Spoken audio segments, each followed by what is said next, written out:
to the Panic Room, everyone, and to a book haul today. So guys, my library did it again. It was having a Friends of the Library sale, and all of the proceeds go to help the library. So I don't buy a ton of books, but in this case, I feel like it's a worthy cause because I'm a big believer in libraries. So I thought we could go through some of the ones I got today. So let's do it. All right, so the first one that I picked up, oh my gosh, I feel like I got a great deal on this. This was $4. And I know that Crystal over at Fiber Artsy just talked about this book, but I think I saw it on Secondhand Readers channel, maybe? Don't know. But I do know it is like set in Appalachia. It's supposed to be an incredibly sad book. Lots of what I think I've often called gritty horror. And it is Betty by Tiffany McDaniel. I've heard this book is so sad that it's like your soul's being ripped out through your feet. And you guys know I'm on board for stuff like that. So, Betty. All right, next up, oh my gosh, I was so excited. If you guys watched a number of videos back, Peter the Book Lover did an original tag and it was like the top 5 books you want the most right now. I found one of the ones that I wanted. Yeah, it is The Land of Laughs by Jonathan Carroll. And I mean, you could tell like it's got a crease on the front cover. I don't know if you guys can see that. But yeah, it's definitely used. But I've been wanting to read this. This was in that video that I wanted this off of my Amazon wishlist. And I saw it, about flipped out, got it. This is supposed to be about like a weird town, and I love that kind of thing. So, The Land of Laughs. Alright, so next up is actually a book that I don't know if I would have normally picked up, but Juan had recommended this to me a number of weeks back. And it is This Way for the Gas, Ladies and Gentlemen. And I'm probably going to butcher this man's name. Tadeusz Borowski. Yeah, so it is apparently a collection of like his experiences in the concentration camp. And I'm pretty sure Juan probably recommended this to me because my pick for the most disturbing book when he did his big collab that I was in was Night by Elie Wiesel. I find the Holocaust horrific, and that's the worst kind of horror because it's the horror that actually happened, right? So I have a very strange fascination with the Holocaust in the way that I think it showcases real evil. And I also think it's important to know about these things because without education and without knowledge of these atrocities, you risk things like this happening again. So I do like diving into this. I think it is a testament to the human spirit a lot of the time to see what people had to endure and hopefully some of them overcome. But yeah, I appreciate Juan recommending this to me because I had never heard of it. So, This Way for the Gas, Ladies and Gentlemen. Alright, next up, I got this because I'm pretty sure this man recently passed away and I'm not familiar with this author. So when I saw this, I was like, hey, because you guys know library sales are super cheap. I don't think the Betty book was hardback and it was like $4, I think. So most of these were 50 cents to $1. And I thought, I've never read John Saul, let's pick up Second Child. If you guys are familiar with this book, please comment down below, let me know. But I have no idea about this author. I have never read anything by him. This one sounded pretty interesting, and I thought the cover was kind of cool. You guys see that? Sorry about the glare, guys. It's kind of shiny. But yeah, let me know if you guys have read this. Tell me what your favorite John Saul book is. Because the library sale had this one and one other one. It was Sleepwalk. I know, because it's written up here. And it just didn't grab me for whatever reason. But this one did. I thought this was kind of cool. So, Second Child by John Saul. Alright, the next ones, I can see the comments now, you guys are gonna laugh. I picked these up for Mrs. Unicorn, and I thought they were pretty, but I know the reception this book has. However, you know my stance on this. I don't care as long as it gets a kid to read, and Twilight did that. So, I picked up the graphic novels for Mrs. Horse. And look at that. See? They fit together. Isn't that pretty? Isn't that just everything your teenage girl fantasies were made of? So, yeah, I thought this was kind of cool. I mean, they were 50 cents a piece. They're graphic novels. I haven't given them to her yet. By the time you guys see this video, I'm sure I will have. But, yeah, I thought she'd flip out. I hope she does. So, Twilight, the graphic novel. And I don't know if anyone but my Dead Poets will care, but yes, I picked up the Dead Poets Society book. It's super thin. I love this movie, and I was like, hey, why not, right? I gotta read this. It's kind of in the same vein as What Dreams May Come.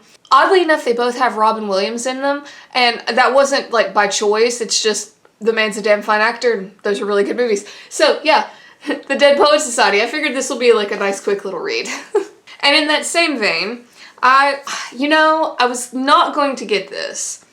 However, I opened it up and read a few of the passages, and they were dark.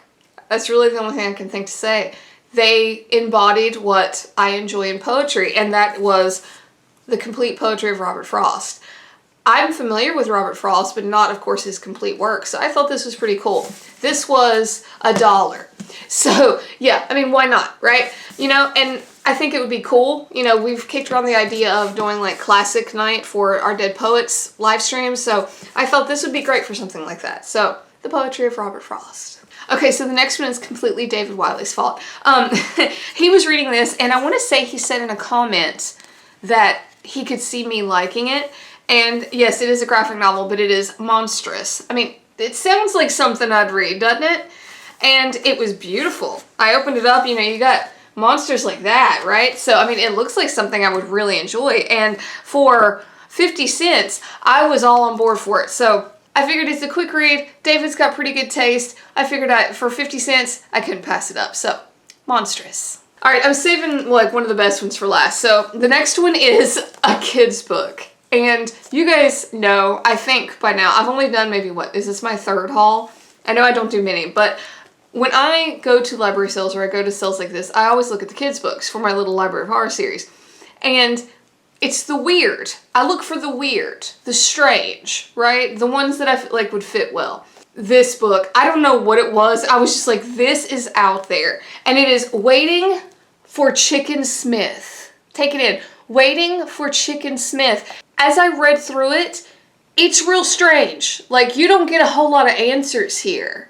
And it's not even fun, at least to me. It's not even fun. So, I'm looking forward to this one for our little library series. The Waiting for Chicken Smith. Okay, guys, and the last one. Okay, I have got to tell you, I alluded to this in one of the clips from the library sale when I was in my car. So, when you go to a library sale, at least all the ones I've been to, they always write the price on like the inside cover. Like right here, right? Okay, so the Friends of the Library sale that I attended had 3 people working the checkout. 1 little old man and 2 little old ladies who were very sweet.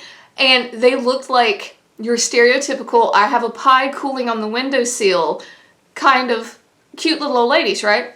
So I walk up to check out, and I'm not even thinking, right? I had this book, Snuff, and I always butcher this last name. You guys know who it is. Chuck Palahniuk.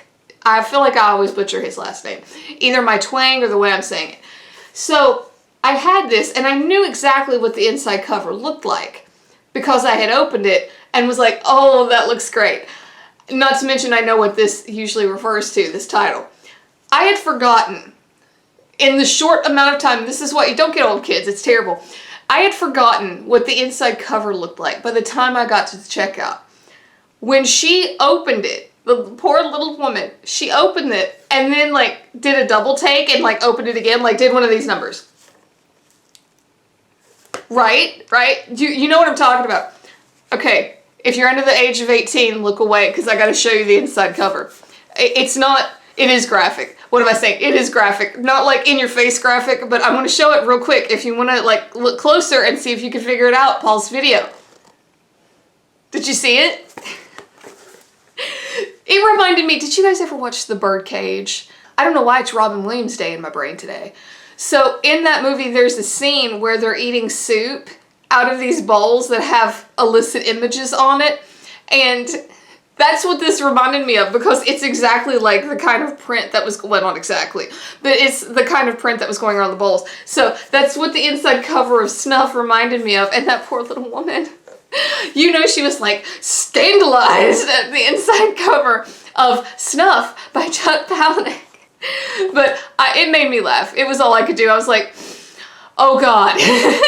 But guys, that is it. Just a quick little haul. I hope you guys enjoyed that. Comment down below. Tell me if you've heard of any of these books, because I thought I did pretty well. I was really, really excited for The Land of Laughs, because that had been on my book wish list for ages. And the fact that I found the one about the Holocaust that Juan recommended to me, I thought that was really cool too. But I really like all of them I got. So comment down below. Tell me if you guys read any of these or which one you thought was the best one. And of course, guys, if you like this, please hit like, hit subscribe. It would really help me out. And until next time. Bye for now.